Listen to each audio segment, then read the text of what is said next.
નમસ્તે ખેડૂત મિત્રો, કિસાન સંવાદ ચેનલમાં હું સુરેશ ગાંગાણી આપનું હાર્દિક સ્વાગત કરું છું। ખેડૂત મિત્રો, કમોસમી વરસાદને કારણે ખેડૂતોને ઘણું બધું નુકસાન થયું હતું, જેના કારણે સરકારે કૃષિ રાહત પેકેજ જાહેર કરેલ હતું।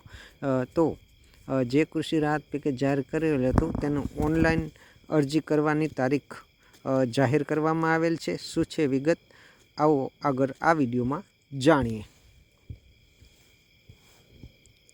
ઓક્ટોબર 2025ના માસમાં થયેલ કમોસમી વરસાદના કારણે અમરેલી, ભાવનગર, ગીર સોમનાથ, જૂનાગઢ, બોટાદ, પોરબંદર, રાજકોટ, દેવભૂમિ, દ્વારકા, જામનગર, સુરેન્દ્રનગર, મોરબી, નવસારી, સુરત, વલસાડ, તાપી, ડાંગ, ભરૂચ, નર્મદા, છોટાઉદેપુર, વડોદરા, દાહોદ, પંચમહાલ, મહીસાગર, અમદાવાદ, ખેડા, આણંદ, ગાંધીનગર, મહેસાણા, સાબરકાંઠા, અરવલ્લી, બનાસકાંઠા, વાવ, થરાદ અને કચ્છ એમ કુલ 33 જિલ્લામાં થયેલા પાક નુકસાન અંતર્ગત અસરગ્રસ્ત ખેડૂતોને મદદરૂપ થવા કૃષિ રાહત પેકેજ ઓક્ટોબર 2025 જાહેર કરવામાં આવેલ છે। આ પેકેજ અંતર્ગત ઓનલાઈન અરજીઓ મેળવવા માટે તારીખ 14/11/2025ના રોજ બપોરે 12 કલાકથી 15 દિવસ માટે પોર્ટલ ખુલ્લું કરવામાં આવશે, જે ધ્યાને લઈને તાત્કાલિક ધોરણે નુકસાનગ્રસ્ત ખેડૂતોની કૃષિ રાહત પેકેજ પોર્ટલ પર અરજીઓ થાય તે મુજબ પ્રચાર પ્રસાર કરવાનું આયોજન કરવામાં આવે। તો હવે આમાં કયા કયા ડોક્યુમેન્ટ જોઈ તેની વાત આગળ કરીએ। આ કૃષિ રાહત પેકેજના લાભ મેળવવા માટે ખેડૂતોએ નિયત અરજી પત્રકના નમૂનામાં 8 તલાટીના વાવેતરનો દાખલો, ગામ નમૂના 7-12, આધાર કાર્ડની નકલ, મોબાઈલ નંબર, બેંક એકાઉન્ટની પાસબુકની નકલ, IFSC કોડ તથા નામ દર્શાવતી બેંક પાસબુક પાનાની નકલ, સંયુક્ત ખાતાના કિસ્સામાં સંયુક્ત ખાતેદારો પૈકીનો એક જ ખાતેદારને લાભ અપાય તે અંગેનો અન્ય ખાતેદારોની સહીવાળા ના વાંધા અંગેની સંમતિપત્રક વગેરે સાધનિક વિગતો સાથે તાલુકા વિકાસ અધિકારીને સંબંધેલા નિયત નમૂનામાં કૃષિ રાહત પેકેજ KRP પોર્ટલ પર એટલે કે કૃષિ રાહત પેકેજ પોર્ટલ પર VCVLE મારફતે ઓનલાઈન અરજી કરવાની રહેશે।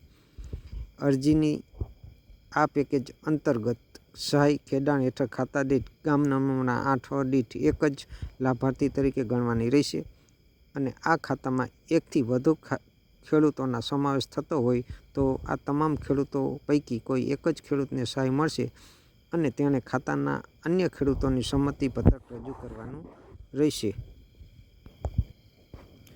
આ પેકેજ હેઠળ ખાતેદાર ખેડૂત એક કરતાં વધુ ખાતા ધરાવતો હશે તો પણ એક જ ખાતા પર સહાય મળવાપાત્ર થશે। આ પેકેજ અંતર્ગત ફોરેસ્ટ રાઇટ એક્ટ FRA હેઠળ નોટિફાઈડ થયેલા જિલ્લામાં વન અધિકાર પત્ર સનદ મેળવેલ હશે તો ખેડૂત ખાતેદારને પણ લાભ મળવાપાત્ર થશે।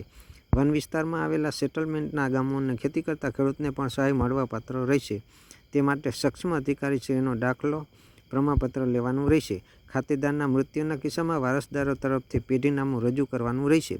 પેઢીનામા પૈકીના કોઈ એક વારસદાર સહાય મેળવવા માટે પેઢીનામા પૈકી અન્ય વારસદારો તથા તે ખાતાના અન્ય ખાતેદારોની સંમતિનું સોગંદનામું રજૂ કરી અરજી કરી શકાશે।